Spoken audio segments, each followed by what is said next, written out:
喺新型肺炎威脅下，啲人焗住要韞喺屋企。有啲人呢，就乘機學下整蛋糕，仲 WhatsApp 俾我，你睇下我做嘅巴斯克芝士蛋糕幾靚。我話我一聽到芝士就流晒口水。不過我見到你用隻手轉個蛋糕碟，好似論盡咗啲喎。不如我幫你整個電動轉盤啦。佢話好啊，如果你做到個電動轉盤嘅話呢，我就送2隻蛋糕俾你。我之所以有信心做個電動轉盤呢，係因為我記得我嘅庫存嗰度啊有個減速摩打係啱用嘅。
喺淘寶買呢個自帶開關嘅廉價調速器，雖然係小功率，但係用喺呢個轉盤上面呢係非常之配合。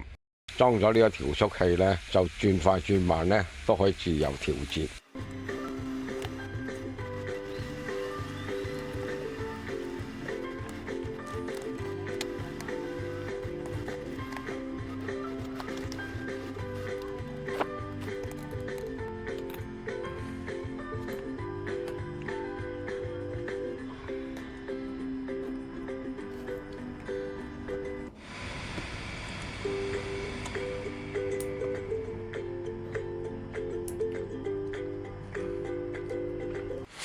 個磚重3磅，我諗佢做啲蛋糕啊，連埋一碟都唔夠2磅，夠晒力啦。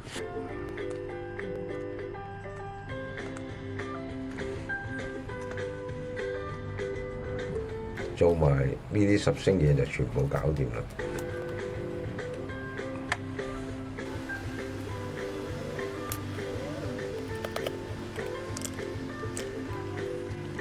都諗唔到做得咁快，5分鐘就做好晒成個轉盤。佢本人對個蛋糕轉盤呢好滿意，但係佢啲朋友話從來未見過咁怪相嘅蛋糕轉盤。至於嗰啲蛋糕嘅味道點？蛋糕喺以前係一件稀罕嘅食物，只係喺重要嘅日子先有機會食到。但係而家食到我怕啦。因為唔止佢一個人學做蛋糕，識得好多人。依家唔係學做蛋糕，就係學做麵包。而我除咗喺度做緊呢個電動轉盤之外，就係用個玩具級別嘅視頻製作軟件喺度製作視頻咯。